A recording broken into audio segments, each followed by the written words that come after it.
Hello, everyone. This is the Engineering Politics Podcast. Today I'm doing another current events edition of this podcast. This would be the second current events podcast I've done so far, and I want to make that distinction because I don't ask people to listen to these podcasts in order or think it's important to listen to them right after they're released. It should go without saying the current events podcasts are a little different, even though this podcast might be less relevant in a year or so. At least I certainly hope it will be less relevant in this particular case, but the lesson learned here should still remain relevant. Another difference you might find in these current event podcasts is I release them shortly after the associated article is published.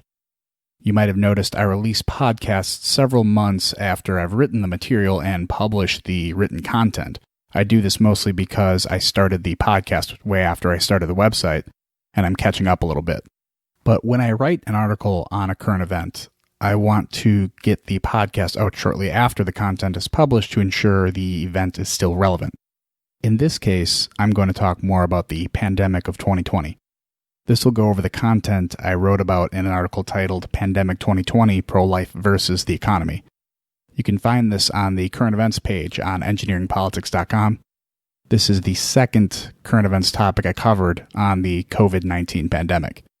And if you want or haven't listened to the first podcast on the pandemic, listen to the Engineering Politics Podcast number 4 to catch up.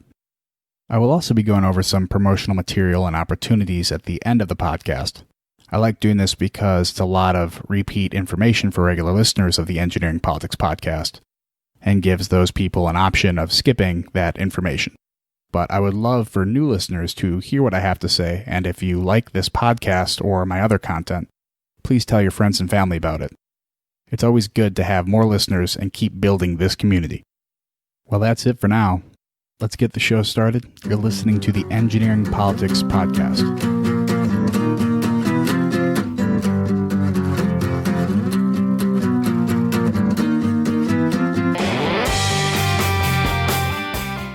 There's a popular meme and talking point going around making the claim that if you are for restarting the economy during the current pandemic, then you are not pro-life. To me, this seems blatantly silly and harmful to the pro-life cause. But this isn't coming from the progressive left, Hollywood, or the mainstream media. It's coming from the right. More specifically, the anti-Trump conservative movement that is still alive and well post-2016 election. Now, I don't consider myself an anti-Trump conservative, mostly because being anti-any person is inherently anti-conservative. But these people are still avidly pro-life, so it's troubling hearing that message from people whom I would consider highly intelligent and insightful. In this podcast, I will attempt to explain this position and where the logic breaks down. First, I want to start by further explaining my beliefs on anti-Trump conservatism. Conservatism implies the conservation of ideas, principles, and values. Nowhere in the definition of conservatism do you find standing against a specific individual as conservative because a person is not an idea. This doesn't mean conservatives don't oppose certain politicians or cultural figures. Take President Obama, for example. Most conservatives oppose President Obama's policies, principles, and worldview, but they should never consider themselves anti-Obama. This is because even though President Obama's policies rarely lined up with conservative policies, this doesn't mean that conservatives must oppose him no matter what he does. And for those of you screaming, Republicans openly said they were going to block anything and everything President Obama does, I'm not talking about policy. I'm talking about slandering the president as a person for every decision, statement, and tweet he makes. I would also go further by claiming being anti-fill in the name here makes you ignorant and often results in you abandoning your own principles in order to oppose that person. This is where Trump derangement syndrome got its name. Trump derangement syndrome is not an actual disorder, but is an idea. Just like a disease or infection, a bad idea can infect the minds of rational people and make them irrational. I would add the anti-Trump conservatives to this category. On the other side of Trump derangement syndrome, you have people who defend President Trump no matter what. The Trump derangement syndrome people refer to this group as Trumpkins, Trumpcons, Trumpicans, and any almost clever name you can come up with. And I would argue the Trump derangement syndrome people have a point here. Just like making your stance in opposition of a person makes you irrational, making your stance in defense of a person, no matter what they say, also makes you irrational. They are two sides of the same coin. We should be objective observers of the truth and judge ideas as they come out, not pick a position according to the person who is taking it.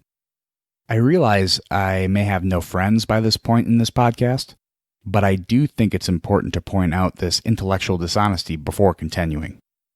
I also want to make the pro-life position clear. Many people believe the pro-life position is a restriction of the mother's right to choose, but it actually has nothing to do with the mother at all.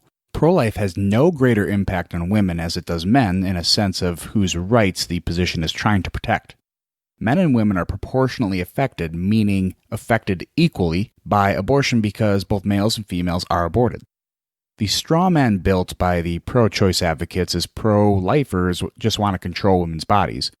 But this is clearly not the case if you've spent more than 5 minutes with someone who is pro-life. Pro-life advocacy is meant to protect the life of the baby, not the body of the mother. The unfortunate circumstances, depending on how you see it, of the human condition and reproductive biology require women to carry the physical burden of pregnancy, but that does not make the life inside the womb an expendable parasite to be rid of out of convenience. Viability or physical location, meaning inside or outside the womb, does not determine personhood. I don't like the phrase right side of history because we don't know how the future generations will look back on us, but it is my firm belief that future generations will look back on our time just like we do with the slave-owning generations, and see us as barbarians killing our children out of convenience and lack of moral clarity. The first argument put forth by people sharing the idea of restarting the economy as a form of abortion is they result in the same outcome, killing babies or killing the elderly and vulnerable populations. I would argue there is a huge difference between the two. Killing a baby in the womb is an action taken knowing the outcome, the elimination of the fetus.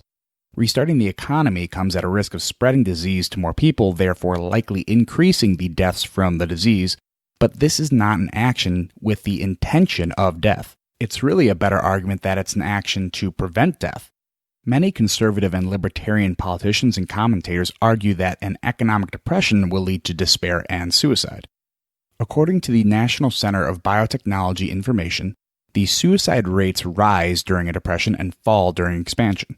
The suicide rate peaked during the Great Depression at 22.1 per 100,000 population for the general population and much higher for working-age men.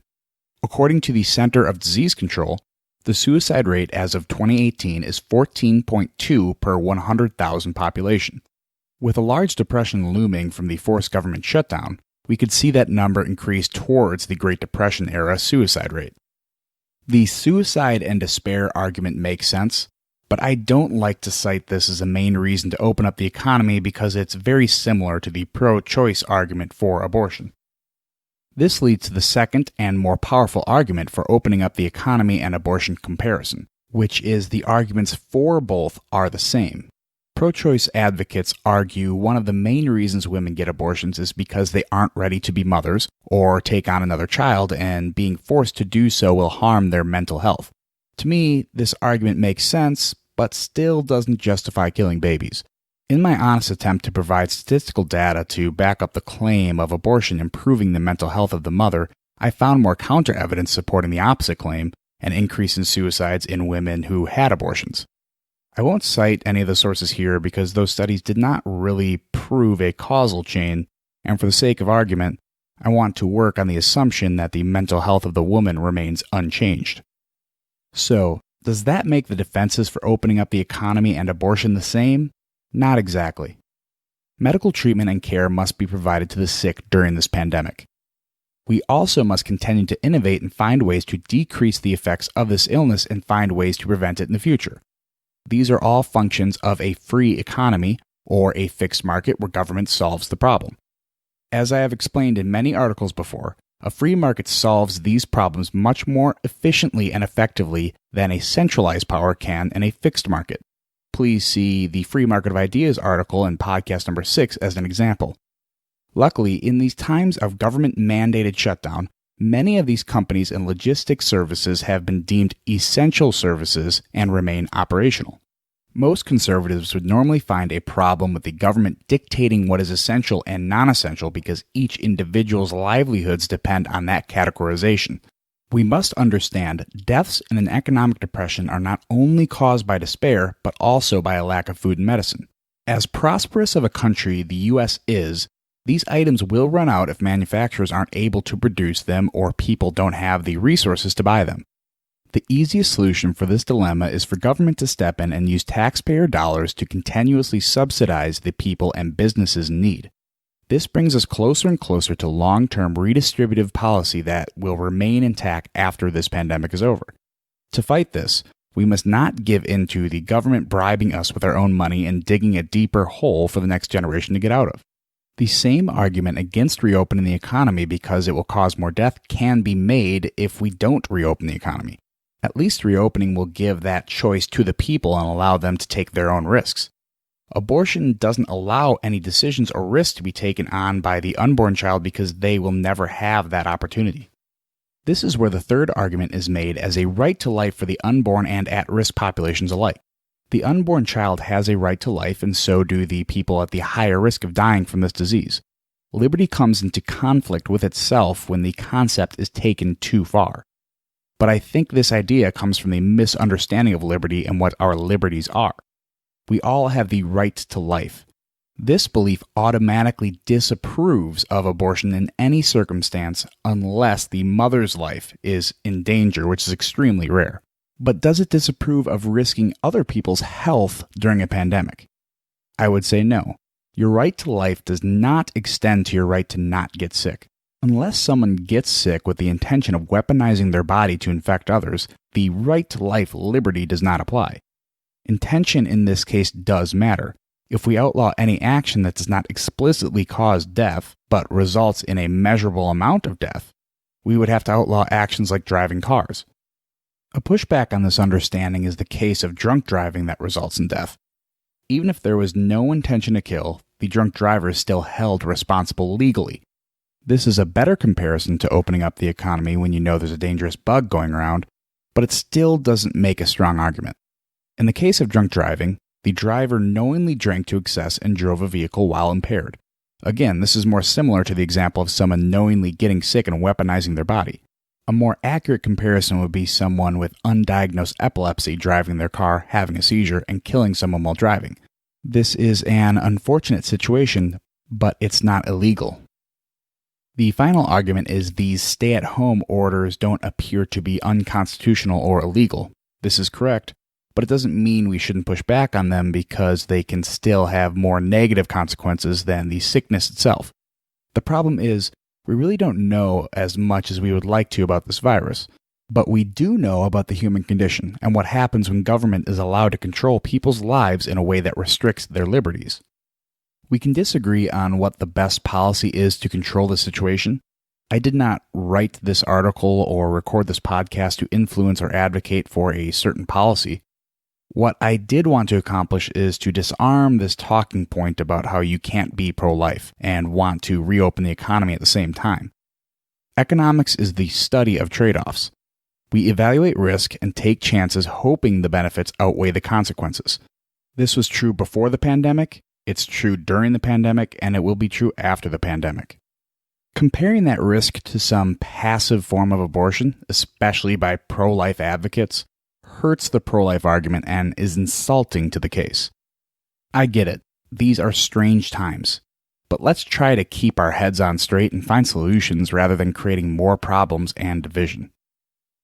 This concludes this podcast on the current pandemic and the pro-life versus the economy conflation. And as I said in the introduction, I'm going to let you in on a few new exciting opportunities. One of these opportunities comes in the form of expanding the reach of engineering politics onto different social media platforms. One of these platforms is ThinkSpot.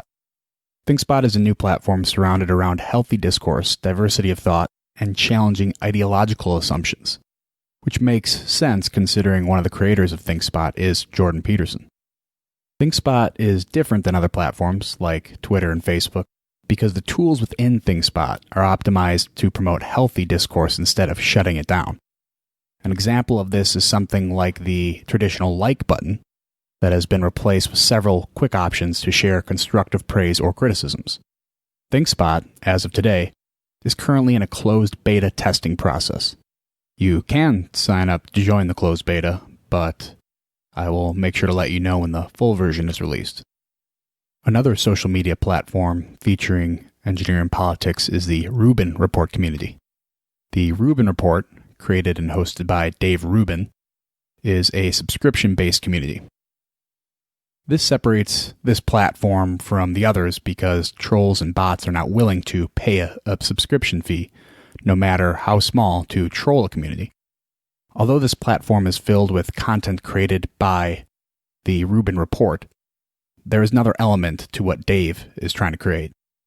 This element is called Locals. Locals is a subscription-based community solution that gives power to the creators, not the platforms. This means any content creator, and by creators I mean podcasts, articles, books, art, clothing, non-binary, action figures, you get what I mean.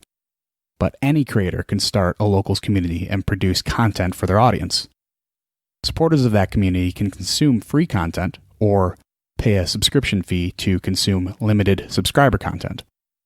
Now, this isn't a new idea, paying someone to get their special content, but no other platform builds this type of relationship between a creator and his or her supporters.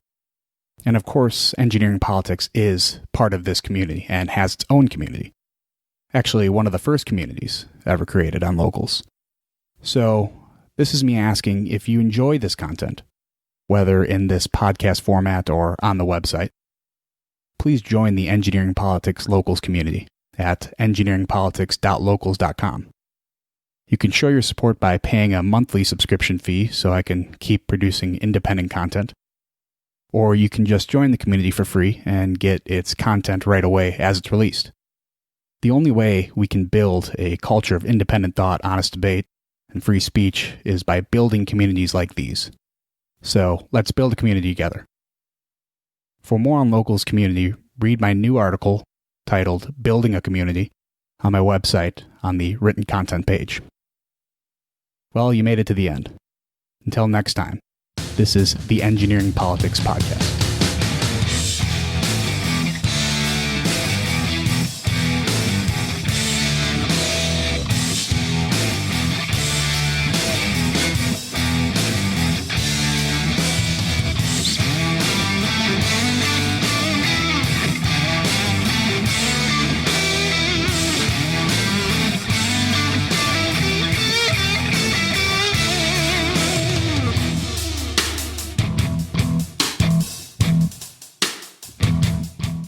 None of the persons, podcasts, books, or other references other than engineering politics used in this work directly reflect my ideas and or personal beliefs, nor should they be held accountable for anything said during this podcast.